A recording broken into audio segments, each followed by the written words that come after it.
Texas suit that was filed against actually pointing out some of these irregularities and, et cetera, with a number of these other states. And of course, the individual behind that is Texas Attorney General Ken Paxton, who joins us via Skype.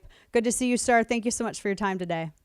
Hey, great seeing you. Good to be on with you. Of course. So you are getting a lot of heat for this lawsuit, and it's surprising to see how I think tribal everything is, because even amongst Republicans, there are Republicans that are criticizing you, saying that it's just a silly effort. And then of course you have critics on the left that are saying a lot more. And then you have some individuals who say, well, yes, this is the perfect forum to resolve this. Talk to me about what is the aim of this suit, because you're not looking to overturn the election. I mean, this is specifically looking at the seating of electors. Yes. So, it's interesting. It's what is Shakespeare, they protest too much. So if there was really nothing to this, even some of these Republicans who are protesting, why would they care? It's a lawsuit. And if it means nothing, it'll go nowhere. And why would they be out there complaining about it? So it is interesting how much interest this has from all kinds of people and all kinds of legitimate people. And yet, supposedly this lawsuit doesn't mean anything. So our focus really is on the constitutional issue here, which is Texas defended our laws. We won 12 lawsuits related to mail-in ballots, signature verification. We had all kinds of challenges, and we fought to hold the genie in the bottle so that we didn't end up like Georgia, we didn't end up like Wisconsin, because we would have. They wanted to mail out millions of ballots just in Harris County. So our argument is, hey, the Constitution requires that the state legislature set the rules and parameters for federal elections. These states did that. Unfortunately, no one followed them, and the rules were changed by local officials around these states. They had different rules for different counties, and there's no way now that there was no signature verification, that we can know whether these 2.5 million ballots that were sent out and that were voted on in Pennsylvania, we'll never know whether they were legitimate or not, whether one of them was or all of them or none of them. So that's our issue. Right. Yeah. And the argument that is being made in the brief that you had filed was saying that, you have these state legislatures that have the power to determine the manner of selecting these electors. There are those who are worried about the issue of federalism. And they say, well, shouldn't this, because states can determine the manner of selecting electors, and they can determine all of this. But your argument, and correct me if I'm wrong, is that, well, yes, but this is disenfranchising voters in other states because, is there, do you think it's enough? Like, I think, what is it in Pennsylvania? I think it was like an $80,000 vote difference between Trump and Biden. That's the argument in the brief as I read it, correct? That's correct. So this idea of federalism is either somebody that hasn't read the lawsuit or is misrepresenting it. I am a states' rights guy. I think you know that, Dana. I've filed so many lawsuits against Obama on states' rights. We've defended Trump administration on states' rights. We have focused on that issue since I've been in office. This is not about states' rights. This is about whether state law, they set their own state law. It was their right to do that, however they wanted to do it. Our argument is the Constitution requires that they follow that law, and no one did in these states, or very few people did. Is the Supreme Court, and we're talking with Texas Attorney General Ken Paxton about the Texas suit, is the Supreme Court the only manner of addressing this issue? I go back, and again, I play a lawyer on radio. But I go back to that. There was a Senate race in New Hampshire. It was like 1974, and it was contested. And ultimately, they had the Senate determine this. I spoke with Andy McCarthy yesterday and asked him this question, and he says that the appeals should be made to Congress. So, what is because you've said the Supreme Court is really the only recourse. No, that's correct. We can only appeal to the Supreme Court. When it's a state versus state issue, we can't file in a district court. We can't file in a state court. We would be dismissed immediately. We would never get a hearing. Under the Constitution, if you're suing another state, the only place that you can go is to the U.S. Supreme Court, which is why I think they should have to hear these cases. And some of the justices, I think a few of them actually believe that it is required. Others have viewed this as discretionary. Either way, they ought to at least hear this case. We have no other way to redress harms to Texas voters who were disenfranchised by illegitimate votes in other states. And if our case is not heard by the U.S. Supreme Court, then we don't get heard anywhere, and that is not the way the judicial system is supposed to work. Do you think that there would be a precedent established for future elections where if, say for instance, one state wants to have voter ID, but another state doesn't, and say California or New York decides to challenge Texas because of our photo ID and say we're disenfranchising voters? I mean, is that something that you're concerned about? No, I mean, they could always challenge. I mean, the whole point of being able to go to court is the founders didn't want us to have to go fight each other with guns. So the appropriate place to ask is the court. If you have a legitimate issue, you're supposed to take it to the court. So yeah, I think New York would have that opportunity to bring the case, but it might be dismissed out of hand if it wasn't a legitimate case. And so this is our system of government. We don't go shoot each other. We don't use guns. We don't use force. We go and we have a civil discussion, a civil debate, and an argument in front of judges, and they tell us, hey, this is what the Constitution means, and this is what you have to do. Right.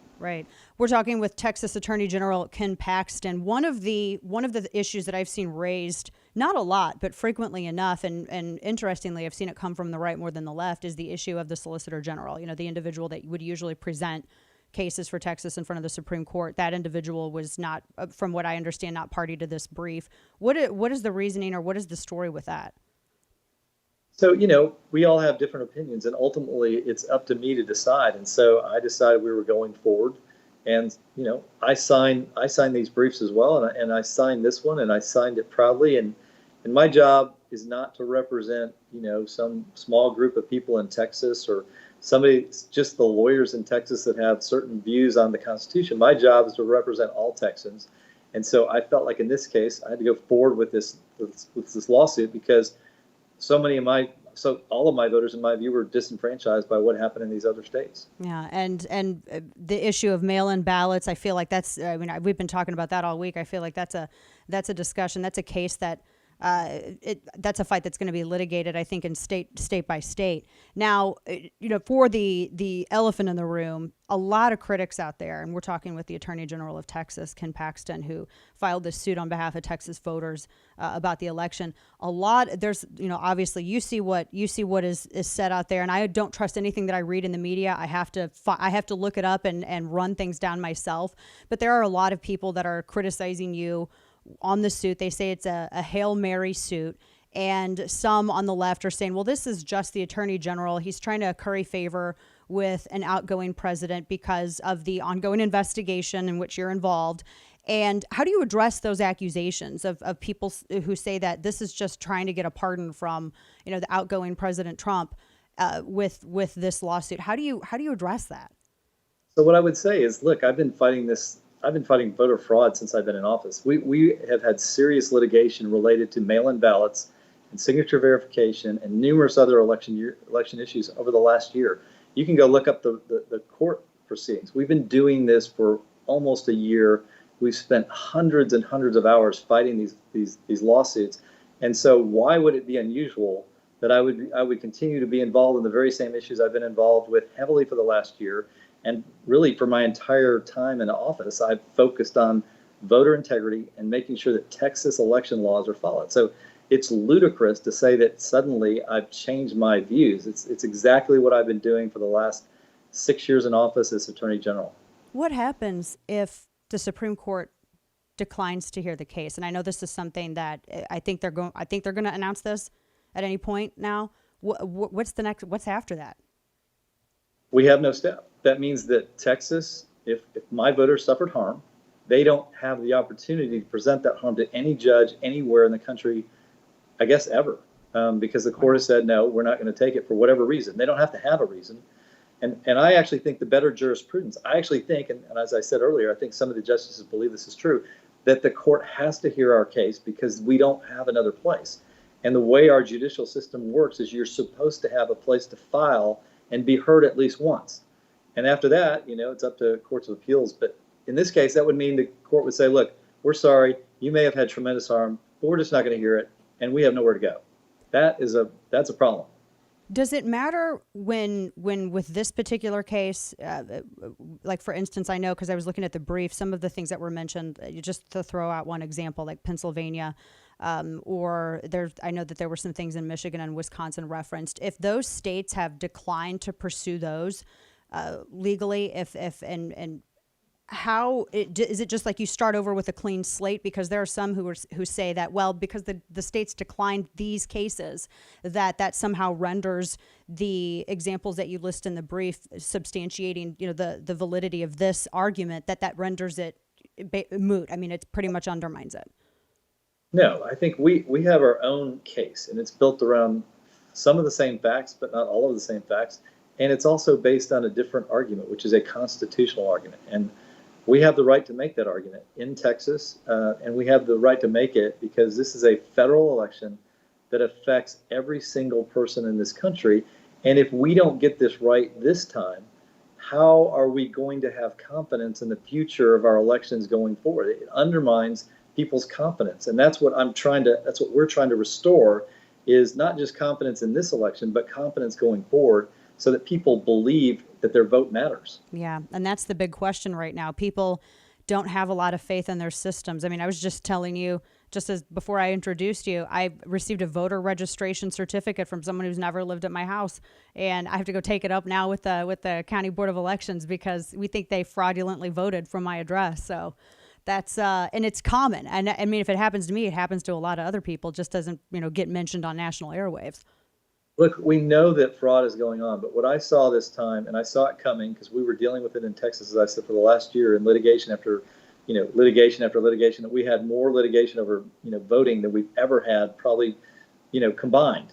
And what I saw was a strategy nationally by the Democratic Party to do these, because of COVID, supposedly, it was cover for doing mail-in ballots, which, as you know, have a much higher degree of fraud because we don't have photo ID tied to it.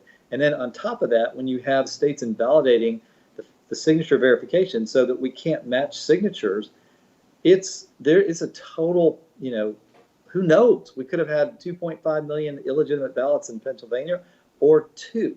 They set it up. It was a great strategy if you wanted to cover up a fraud, but we'll never know because they fixed it in a way that you can't know. It's like death by a thousand cuts in some respects. Texas Attorney General Ken Paxton, we appreciate your time today, and we'll be watching to see what the Supreme Court decides and where to go from there.